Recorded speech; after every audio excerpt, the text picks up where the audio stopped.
He was lost in the snowstorm and captured by the Zulu tribe of women. Now their queen demands heir. The wind had teeth that night.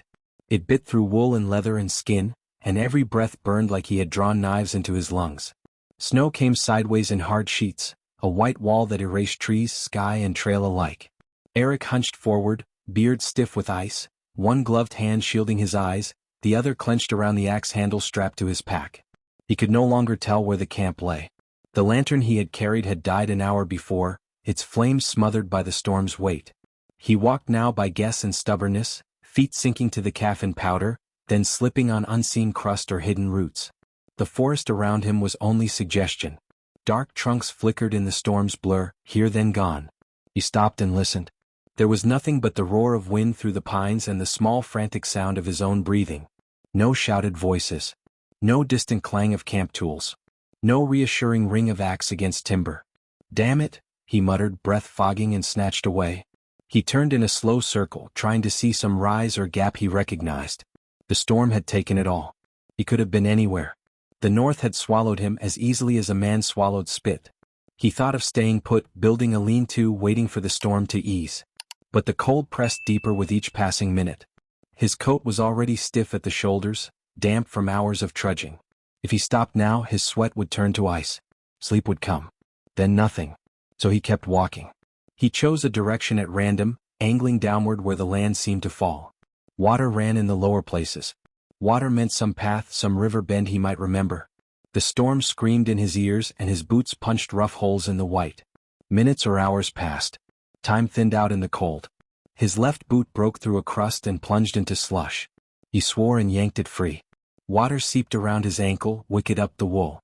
The pain came quickly after, a sharp bite, then the dull ache of flesh losing its heat. He staggered on until the trees thinned. The wind eased in a strange hollow, as if he had stepped into the lee of something larger. The snow still fell, but it dropped straight now, no longer driven hard. Shapes began to resolve. There were structures in front of him. Not the straight-walled log bunks of the camp, not the squared roofs and leaning chimneys. These were lower, curved, half buried in snow. Earth lodges built into the slight rise, their roofs heavy with white, smoke holes barely visible. Between them, narrow paths had been trampled down to hard-packed tracks. For a moment he thought the storm had turned his mind. No such village lay near camp. He would have heard of it.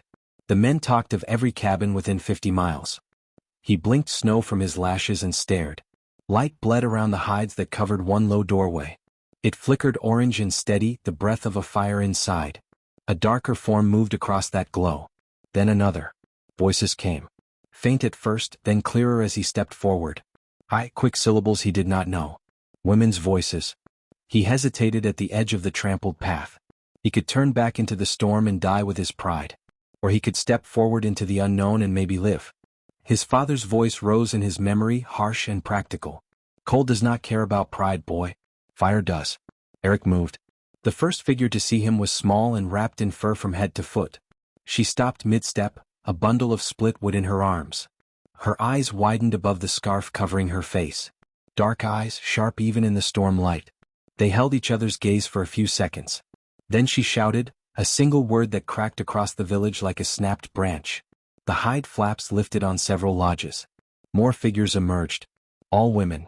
They wore leather, fur, woven blankets, and a few garments that looked cut from ship cloth or old uniforms, stitched and altered. They surrounded him faster than he would have believed. Some carried spears with stone or metal heads. Others had knives at their belts, long and practical, suited to skinning and carving. Their eyes moved over him, taking in his coat, his axe, the pack on his shoulders. He felt like an animal brought down in the hunt. One woman stepped closer than the rest. She stood taller than most, her posture straight and unafraid. Her skin was a deep rich brown against the pale storm, her cheeks roughened by cold. Braids hung beneath a fur-lined hood, a few loose strands whipped about her face by the wind. She wore a coat patched from different pieces of leather, stitched with care, belted tight at the waist. When she spoke, the others fell quiet. Her words came in a language he recognized only as distant music. Then she tried another, halting, shaped by an accent he had never heard in these woods. "You are lost," she said. He swallowed against a throat gone raw. "Yes." She studied him, head tilted slightly. "You are from the camp west," she continued. "The men cutting the tall pines." "How do you know that?" he asked. She glanced briefly at his coat, the style of his boots, the axe on his pack. "We know," she said simply. "You will come." Two of the women moved behind him. He sensed their presence rather than saw them. Their hands took his arms, firm and unhesitating. He might have pulled away. He might have fought. But his legs trembled and a deep exhaustion rose through his bones. "Fire," he managed. "I just need." "You will have fire," the tall woman replied. "After." She turned and walked toward the largest lodge near the village's center. The others angled him along in her wake. Erik stumbled, boots slipping on the packed snow, and the women tightened their grip to keep him from falling. It struck him then that they were not gentle, but they were not cruel either. They handled him like something heavy that needed moving. The main lodge's hide door lifted at their approach. Warm air washed out, thick with wood smoke and the smell of cooked meat. The sudden change made his skin sting. He ducked under the doorway and stepped into dim orange light. The interior was low-ceilinged and wide. Wooden supports curved over his head, wrapped in bark and hide. A central fire burned in a stone ring, its smoke rising through a narrow vent. Around the walls, pallets of fur and woven matting lay in neat rows. Bundles of dried herbs hung from overhead lines. Wooden bowls and carved spoons were stacked with care. Women stood along the walls, watching. Their eyes moved between him and the tall woman who had brought him in. There was no fear in them. Only appraisal, curiosity and something else beneath, like guarded anger, long cooled and carefully held. The tall woman pushed back her hood. Her braids fell free around her face. She stepped closer to the fire, the light showing hard angles in her cheeks and a faint scar along her jaw. When she looked at Erik now, there was nothing soft in her gaze. "I am Amelie," she said. "Queen here." He blinked. "Queen." "Yes." She spoke the word like a fact, not a boast.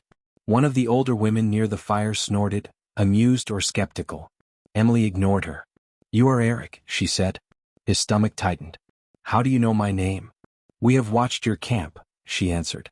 "We hear you call each other. You bring noise and smoke and cut the forest. You think no one sees." He thought of men laughing, shouting names across the yard. Of card games in the bunkhouse, of fights by the cookhouse corner.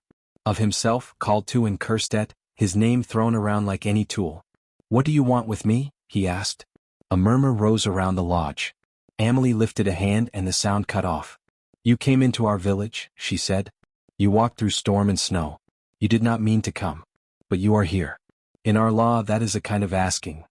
"I wasn't asking for anything but shelter," he replied. His voice sounded sharp even to his own ears. "I would have died out there."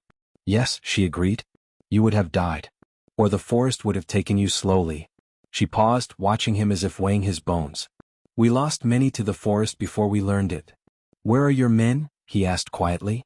Her gaze cooled another degree. "Dead. Taken. Gone. The North is not kind to strangers. Neither is your people's war." He felt the weight of that, though he did not know its full story. He knew enough of ships and trade and black bodies taken far from home. He knew enough of how the coastal towns talked in lowered voices. He had chosen the forest partly to outrun that noise. Amelie stepped closer. He could see now the small lines at the corners of her eyes, earned by strain rather than age. She nodded slightly as if she had reached a decision. "You will not die tonight," she said. "You will eat and sleep warm." "Thank you," he said, the words catching.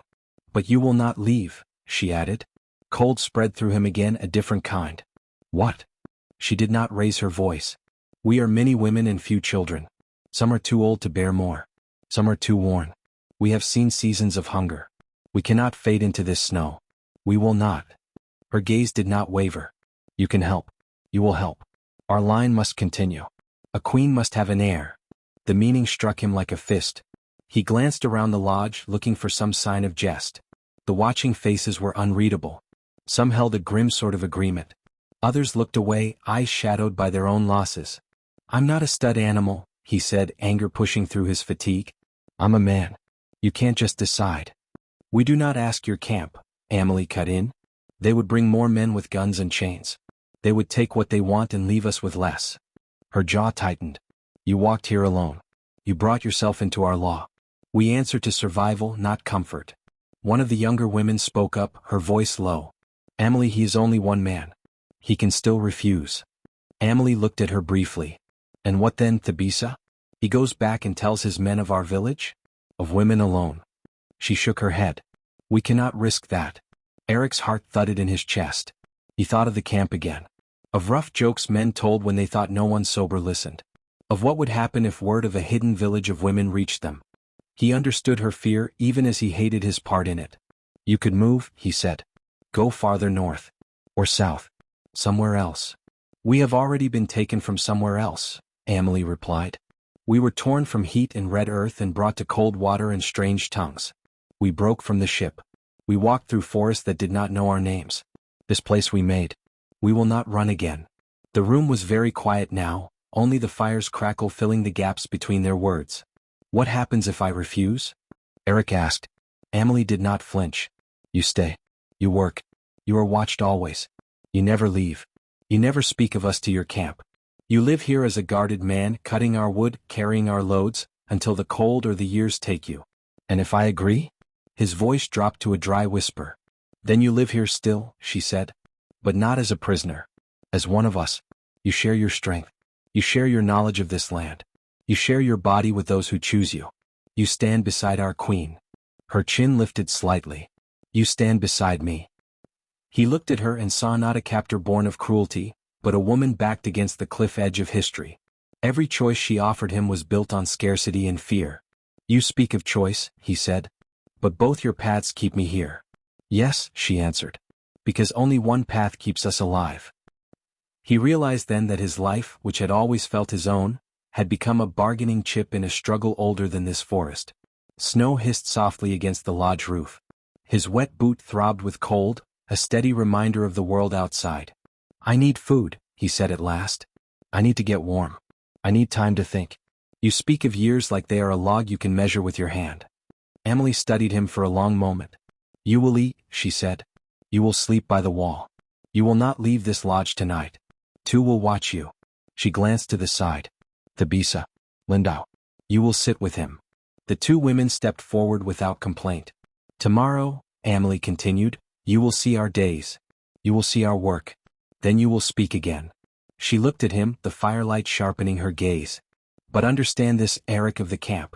The storm gave you to us. The North does not often give gifts. We will not give you back easily. She turned away then, signaling the end of the council. Women moved, some returning to their beds, others to tasks near the fire. A bowl of broth was pressed into his hands, the smell of fat and herbs rising like a promise. Erik sank down near the wall, his back against the curved earth, every muscle trembling now that he had stopped. Thabisa settled a few feet away, a knife across her lap, eyes watchful but not hard.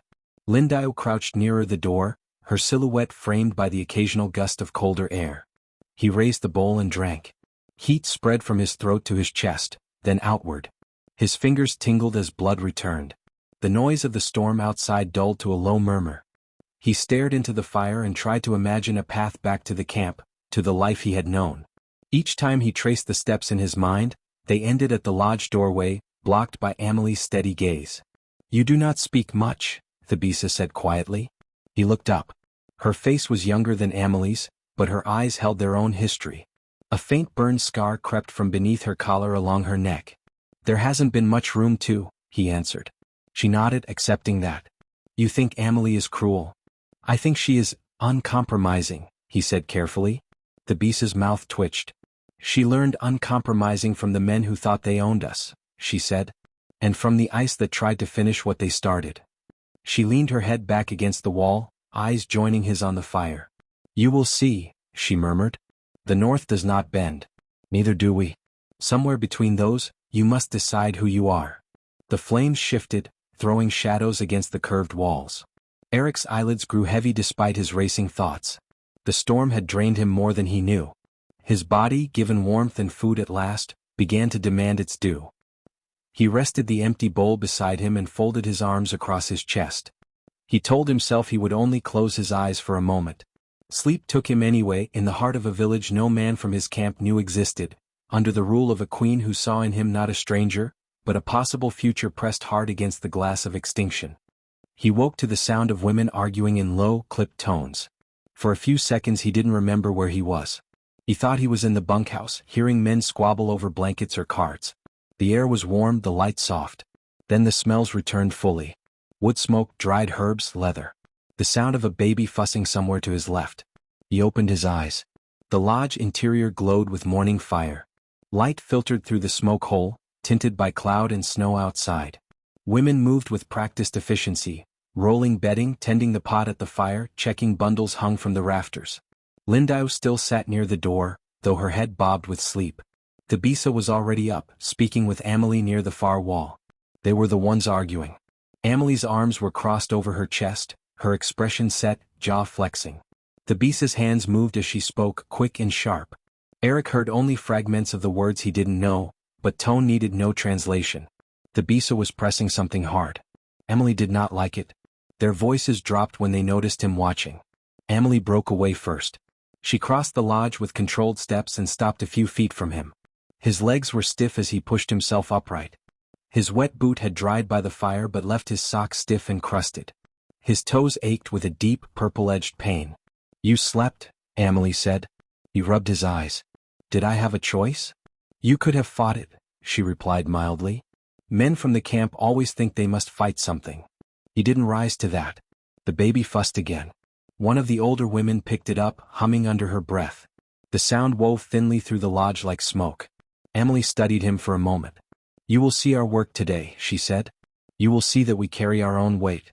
That we do not ask your strength from laziness." He nodded once. "Fine." Thabisa joined them, face flushed from the earlier argument. "His foot," she said, switching to the broken tongue he understood. "He must have it checked. Frost can bite deep." Amelie's gaze dropped to his boot. "Take it off," she said. He hesitated. "I am not asking," she added. He sighed and sat back down. His fingers fumbled with the laces, stiff and clumsy.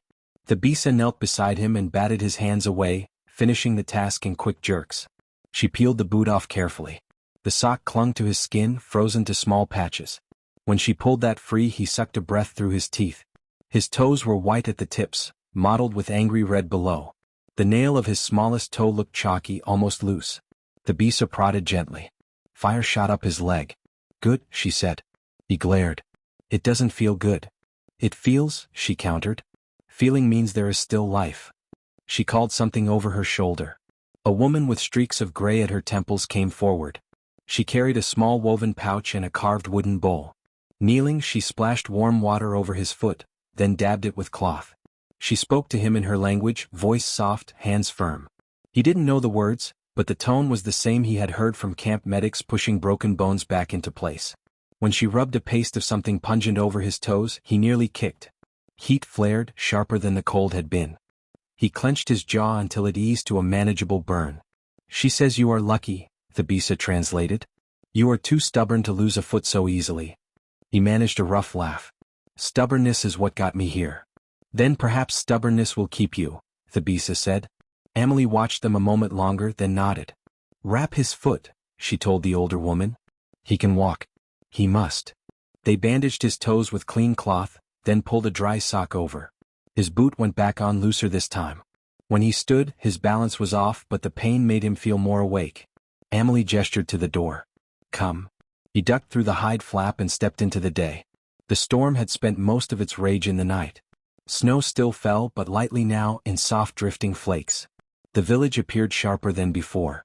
He saw more details in the half-buried lodges, the storage racks, the lean-to shelters against the tree line.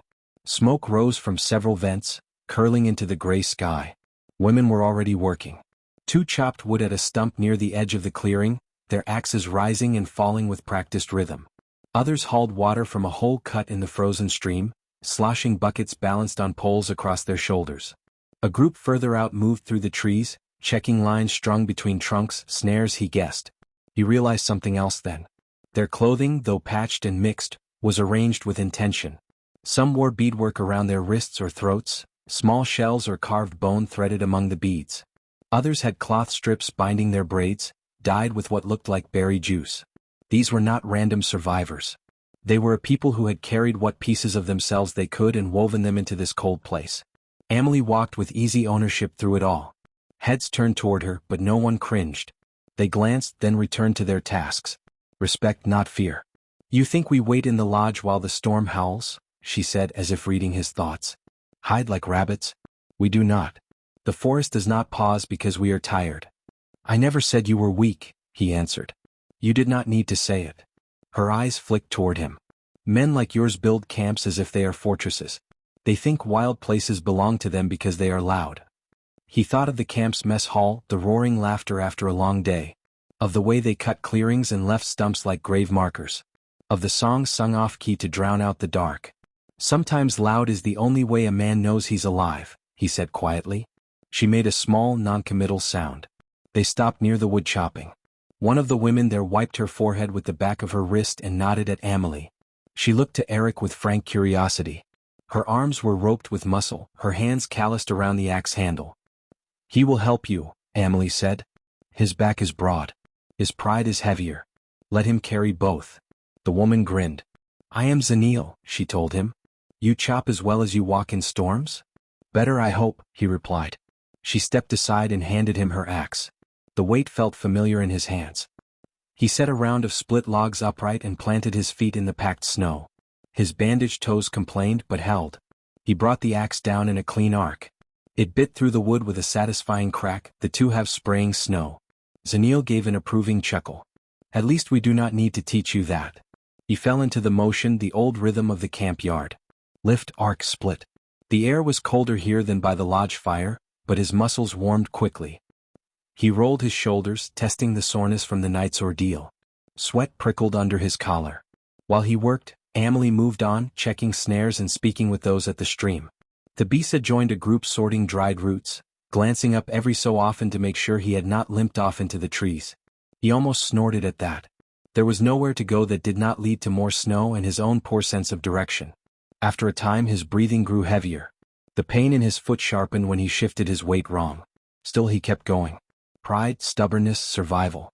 They all felt similar in his chest. You push too much, Zaniel said eventually. You will tear what the healer mended. He split one more log, then leaned on the axe handle, catching his breath. You people like to tell others what to do. Only when they are foolish, she replied, amused. And you are new. New things must be watched. Women came and went around them. Some returned with small game from the snares. Rabbits, a fox, once a brace of birds.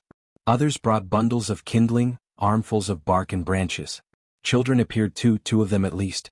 A boy of perhaps 7 winters and a girl younger, her hair tied with a bright scrap of cloth. They darted between the adults, carrying light loads, copying motions. He noticed how every hand that reached to them was careful. At the camp, children were rare. Sometimes a family of loggers lived near, but mostly it was men alone, drifting in and out with the seasons. Here the children were both promise and ache. Each look that followed them held fierce, quiet hope. Near midday, Amelie called everyone back toward the central lodge. They gathered in a loose circle, some standing, some perching on cut stumps or overturned crates salvaged from some old wreckage. Erik realized now that many of the items around the village had not started their lives here. A rust-specked kettle. A broken ship's wheel repurposed as a hanging rack. Scraps of faded sailcloth lining baskets. Amelie stood slightly apart where all could see her. Snow dotted her braids and shoulders. She did not brush it away. We saw the storm's edge last night, she said in her own language first. We felt its hand beat against our walls. It has passed, but more will come. Heads nodded. Eyes met hers. She continued, voice steady. Our stores are enough for now if we are careful. The traps held. The river still gives us water. The forest did not take any of us. Her gaze moved across them all, counting life. But the winters grow longer. The trees we know well shift their patterns. Animals we once hunted do not return when they should. She switched language then, angling her body so Erik was included. You must hear this also, she said. So you understand why we are as we are. He straightened. The circle's focus made the air feel thinner.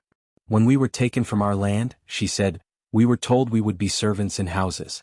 That we would carry water and scrub floors and sleep in corners. That we would be watched and used, but at least we would live in places where crops grow and the sun has warmth. Zaniel's jaw clenched. Thabisa's hands curled, nails digging into her palms. We were lied to, Amelie went on. We were cargo in the belly of a ship. Some of us died before we saw the sky again. Some we threw overboard ourselves, wrapped in cloth, because the men who owned the ship would not waste their strength on the dead. She paused. The snowflakes falling between them seemed to hang in the silence. When the storm wrecked that ship on your cold rocks, she said, they tried to save their guns and their chests of coin first. We saved each other. We broke our chains on splintered wood and pulled those too weak to swim. We walked inland because there was nowhere else. Her eyes found Erik's. You speak now of my cruelty, my demands, she said quietly.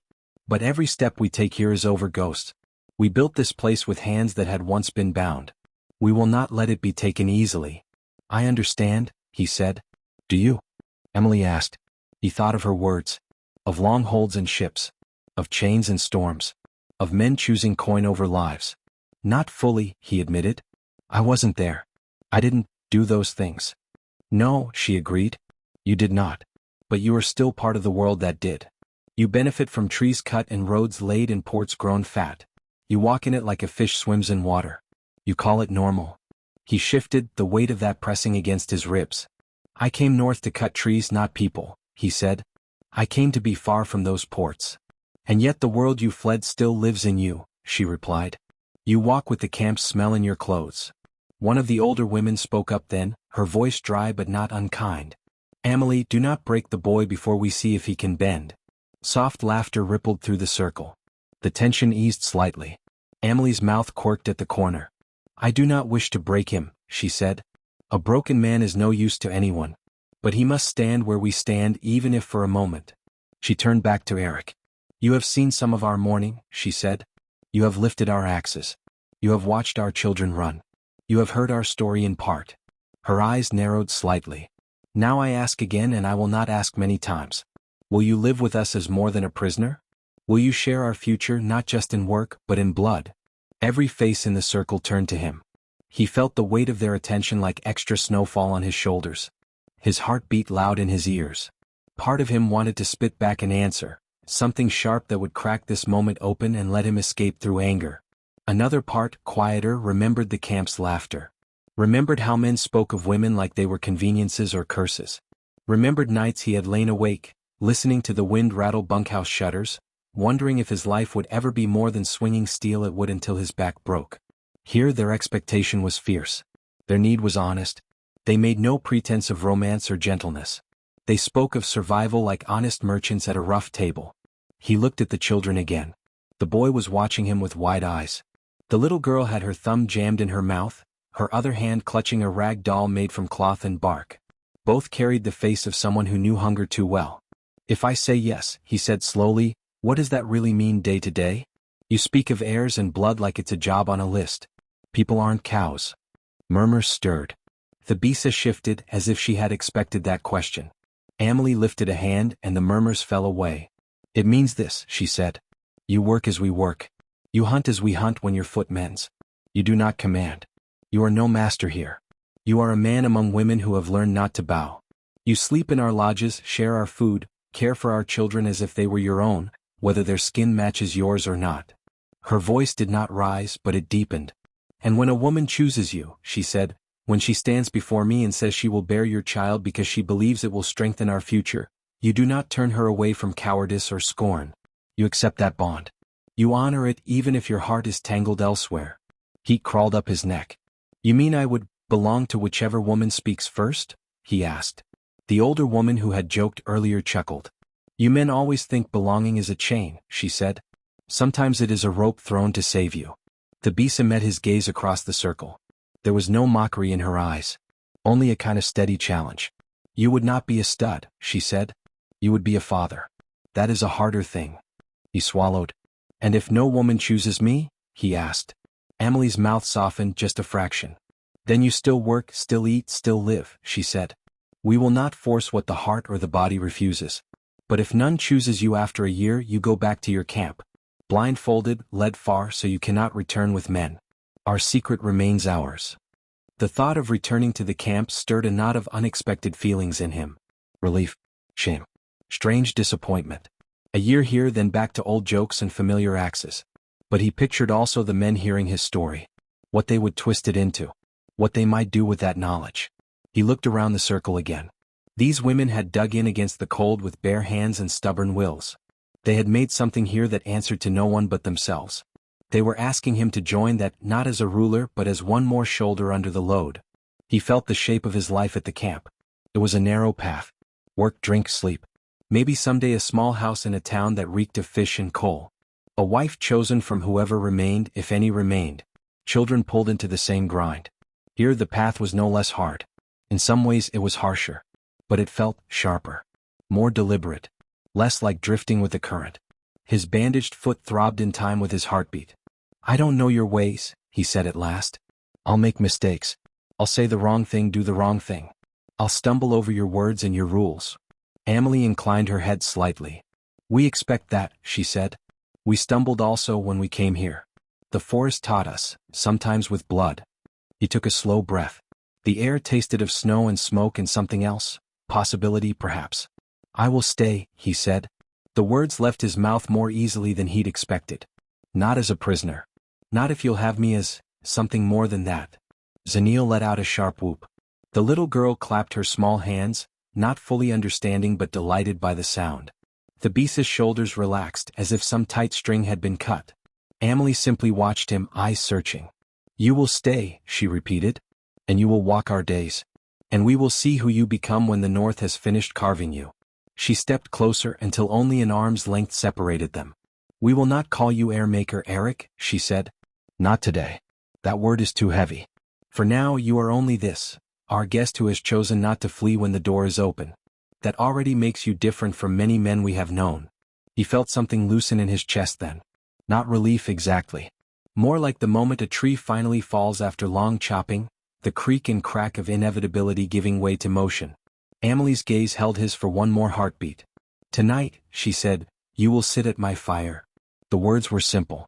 But the way she said them left no doubt. This was not about comfort or tenderness. It was about placing him in the center of their circle, where alliances were forged, where futures were spoken aloud. He nodded. All right. Good, she said. She turned to the others. There is still much to do. The storm might rest, but we do not. The circle broke apart into motion. Women rose, shouldering tasks. The children ran ahead, chasing each other through the powder.